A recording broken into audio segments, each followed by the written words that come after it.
Sir 'Sri Reddy' 'Lokesh అన్న' అంటూ ఒక లెటర్ అయితే రిలీజ్ చేసింది సార్. ఆ లెటర్‌లో తను లోకేష్ అన్నని వేడుకుంటూ, లోకేష్‌ని అన్న అని సంబోధిస్తూ రాయడం ఇప్పుడు అందరిని కూడా ఆశ్చర్యపరిచింది.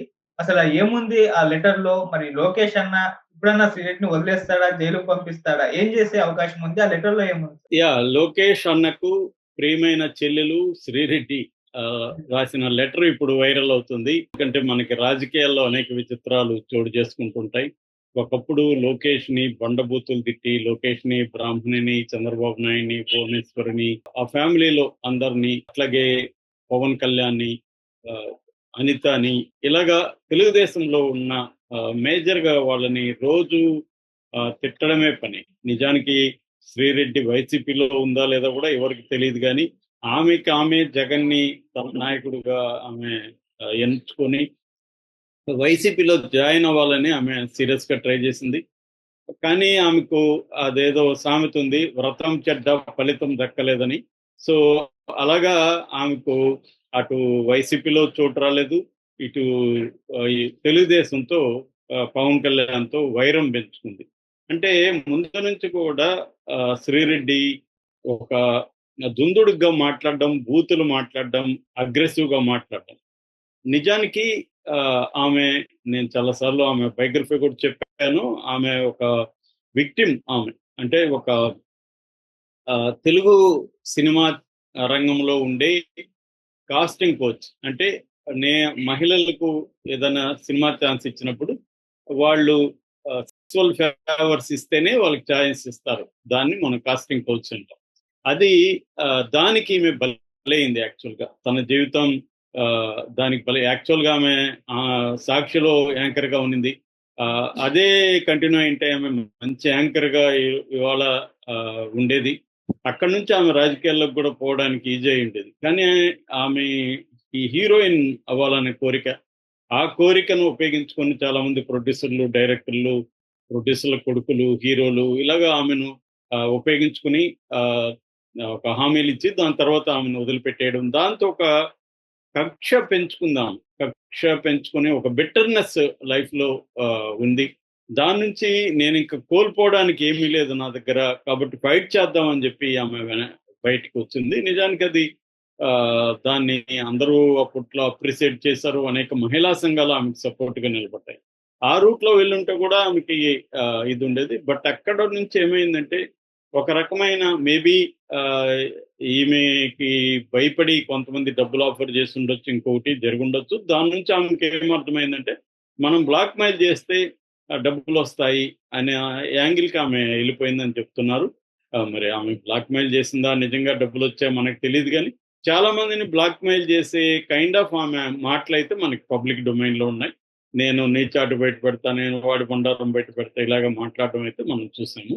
ఇక్కడి నుంచి ఆమె ఇంకా బండబూతులు తిట్టడం, దాంతో మహిళా సంఘాలు కూడా ఆమెను వదిలేశారు. చివరికి హైదరాబాద్ నుంచి చెన్నై ఎళ్ళిపోయింది.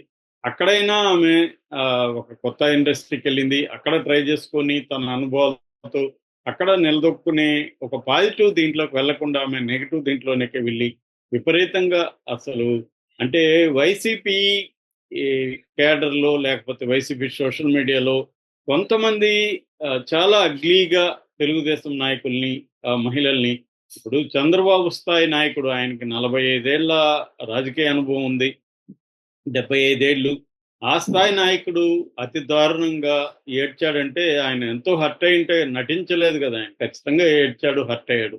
ఎంతో హర్ట్ అయ్యుంటేనే గదా! ఆ స్థాయి నాయకుడు ఉంటారు. ఒక లోకేష్ లాంటి ఒక నాయకుడిని ఆయన పుట్టికని దారుణంగా వాళ్ళు అవమానించారు. చివరికి అసెంబ్లీలో గూడా దాన్ని చేశారు. దాంతో నిన్న గూడా లోకేష్ మండలిలో దీని మీద చాలా ఆవేదన, ఆగ్రహం అన్నీ కూడా వ్యక్తం చేశాడు. బొత్స లాంటి వాళ్ళు మేము సపోర్ట్ చేయలేదు దానంటే మరి సపోర్ట్ చేయకపోతే అలాంటి వాళ్ళకి ఎందుకు సీట్లు ఇచ్చారని కూడా లోకేష్ కరెక్ట్ గానే ప్రశ్నించాడు. సో, ఖచ్చితంగా జగన్ కూడా దీన్ని ప్రశ్నించాడు. అసలు స్వయంగా జగనే పవన్ కళ్యాణ్‌ని ముగ్గురు పిల్లలని మాట్లాడి నేను కూడా చాలా సార్లు దాన్ని ఖండించాను. పవన్ కళ్యాణ్ ఒక భార్యకి విడాకులిచ్చి ఇంకో భార్యను పెళ్లి చేసుకున్నాడు. దాన్ని తప్పని మాట్లాడే హక్కు ఎవరికీ లేదు. ఎందుకంటే అది లీగల్‌గా కరెక్టు. మోరల్‌గా కూడా కరెక్టు. వాళ్ళకేమన్నా ఇష్యూస్ ఉంటే వాళ్ళు మాట్లాడాలి. ఇప్పుడు ఇలాగా తమ ప్రత్యర్థుల వ్యక్తిగత ప్రతిష్టను దెబ్బతీయడం, అన్న ఇది వైసీపీ చాలా తీవ్రతరంగా చేసింది. అందుకే ఇవాళ వందల మంది వైసీపీ వాళ్ళని అరెస్టులు చేసి కేసులు పెడుతుంటే కూడా జనంలో సింపతి రాలేదు. ఎందుకు రాలేదంటే వీళ్ళు దే ఆర్ డిజర్వ్ ఇట్ అనేది అందరూ అనుకుంటున్నారు. అంటే వీళ్ళకి కావాల్సిందే, వీళ్ళు ఇంత ఘోరంగా చేస్తారు. తెలుగుదేశం నుంచి చేయలేదంటే చేశారు. కానీ ఇప్పుడు తెలుగుదేశం అధికారంలో ఉంది కాబట్టి ప్రతిపక్ష మీడియా మీదనే కదా వాళ్ళు రిస్ట్రిక్షన్ పెడతారు. గతంలో జగన్ కూడా అదే చేశాడు కదా. కాబట్టి ఇప్పుడు జగన్ నాకు అన్యాయం జరిగిందని చెప్పే పరిస్థితి లేదు. సో ఈ కాంటెక్స్ట్ లో చాలా మంది అరెస్టులు అవుతున్నారు. అదే అర్థమయ్యి శ్రీరెడ్డి ఒక వీడియో చేసింది. అప్పుడు కూడా అందరికీ సారీ చెప్తూ నా కుటుంబం కోసం నేను సారీ చెప్తున్నాను, నాకు పెళ్లి పెటాకులు లేవు, నాకు భవిష్యత్తు లేదు, కాబట్టి దయచేసి నన్ను క్షమించండి అని చెప్పింది. కానీ ఆమె క్షమించలేదు. తూర్పుగోదావరి జిల్లాలో బొమ్మూరు పోలీస్ స్టేషన్ పరిధిలో ఒక కేసు నమోదైంది. మచ్చ పద్మాని తెలుగుదేశం మహిళా నాయకురాలు, మహిళా కార్యదర్శి, రాష్ట్ర మహిళా కార్యదర్శి, ఆమె కేసు పెట్టారు. దాంతో పోలీసులు బిఎన్ఎస్ 196, 353, 79, తర్వాత ఐటీ యాక్ట్ 67 ఈ వీటి కింద ఆమె మీద కేసు నమోదు చేశారు. ఇప్పుడు ఆమెకు అర్థమైంది, నేను సారీ చెప్పినా కూడా వీళ్ళు వదలలేదు. అది కూడా కొల్లు రవీంద్ర లాంటి వాళ్ళు చెప్పారు, నువ్వు తిట్టేదంతా తిట్టి సారీ సార్ అంటే గమ్మునుండాలా మేము అనేది కూడా ఆయన అన్నాడు. ఆయన దాంట్లో తప్పులేదు. ఎందుకంటే వందల వీడియోలు నువ్వు బూతులు తిట్టి ఒక వీడియోలో సారీ చెప్తే నిన్ను ఎందుకు వదిలేయాలనేది కరెక్ట్ ఆర్గ్యుమెంట్. అలాగా ఆమె మీద కేసు నమోదయ్యి అరెస్ట్ అయిపోయే అవకాశం ఉంది. దాంతో ఆమె ఎక్స్ లో ఒక సుదీర్ఘమైన లెటర్ రాసింది. అది లోకేష్ అన్న అంటూ సంబోధించింది. అది కామెడీగా ఉంది, కానీ దాని వెనక ఆమె భయం కావచ్చు, ఆమె ఆందోళన కావచ్చు ఎక్స్ప్రెస్ అవుతుంది. అదేంటంటే లోకేష్ అన్న, నేను నన్ను క్షమించండి, నాది విజయవాడ, యాక్చువల్గా మా అమ్మ నాన్న మా బంధువులు విజయవాడలోనే ఉంటారు, మా ఫ్యామిలీ. సో అక్కడ మా ఆస్తులు కూడా పెరిగాయి విజయవాడలో. సో మా కుటుంబ సభ్యులు ఒత్తిడి మేరకే నేను సారీ చెప్పాను. నాకు ఇప్పుడు అర్థమైంది, చాలా మంది అనలిస్టులు చెప్తున్నారు, వాటి కింద కామెంట్లు కూడా చూస్తే నేనెంత ఘోరంగా ప్రవర్తించానో, ఎంత జుగుప్సాకరంగా కామెంట్లు చేశాను అనేది నాకు ఇప్పుడు అర్థమైంది. సో నేను వెంకటేశ్వర స్వామి భక్తురాలుగా చెప్తున్నాను, నేను ఇక మీద ఇట్లాంటివి చెయ్యను. ఒక తెలుగు అమ్మాయిగా నన్ను క్షమించండి. అట్లాగే ఒకవేళ మళ్ళీ వైసీపీ వచ్చినా కూడా వక్రంగా మారతారని నన్ను అంటున్నారు. నేను అలాగా మారను. నేను 1000 సంవత్సరాల క్షోభను మేము అనుభవించాం. మా ఇంట్లో పిల్లలు ఉన్నారు.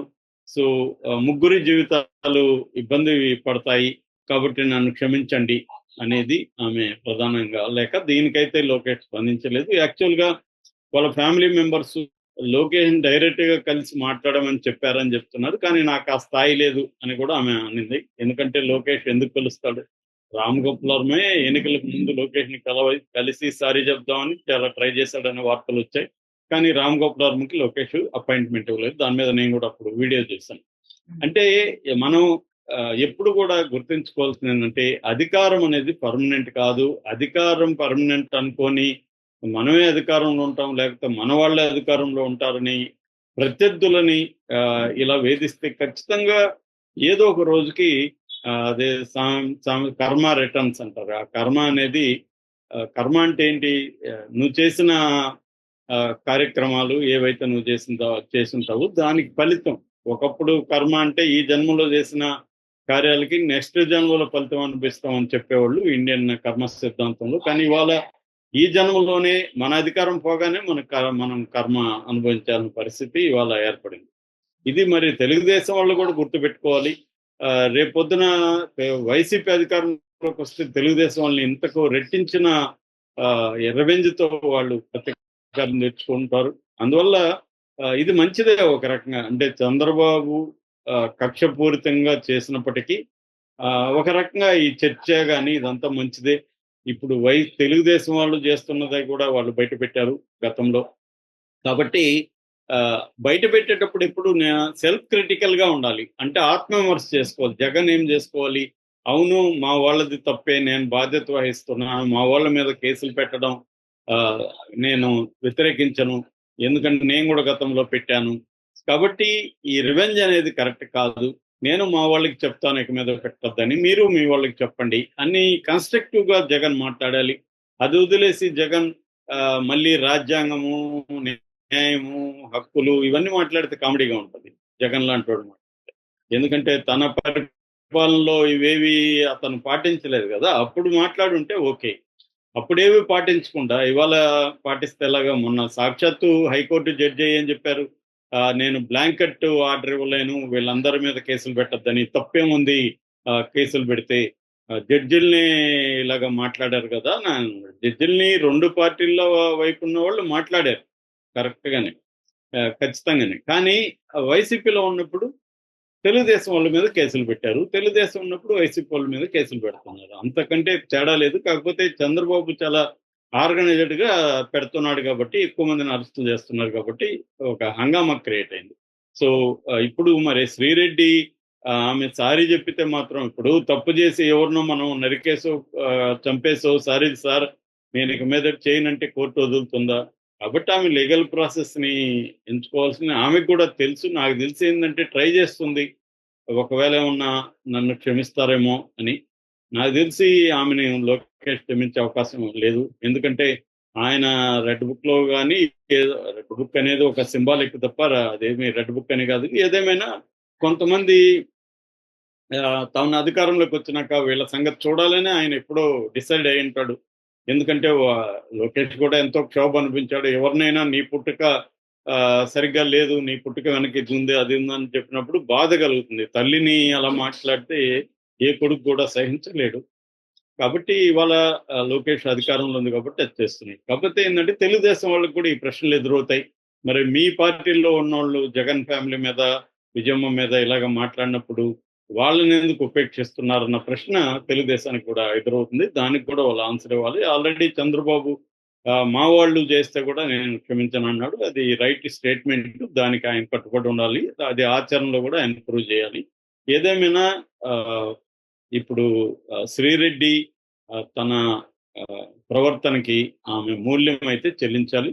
ఆమెకు మరి ఏ రకంగా తెలుగుదేశం వాళ్ళు చేస్తారు, లోకేష్ ఏమన్నా క్షమించి వదులుతాడా, ఏం జరుగుతుందని చూడాలి. Thank you so much.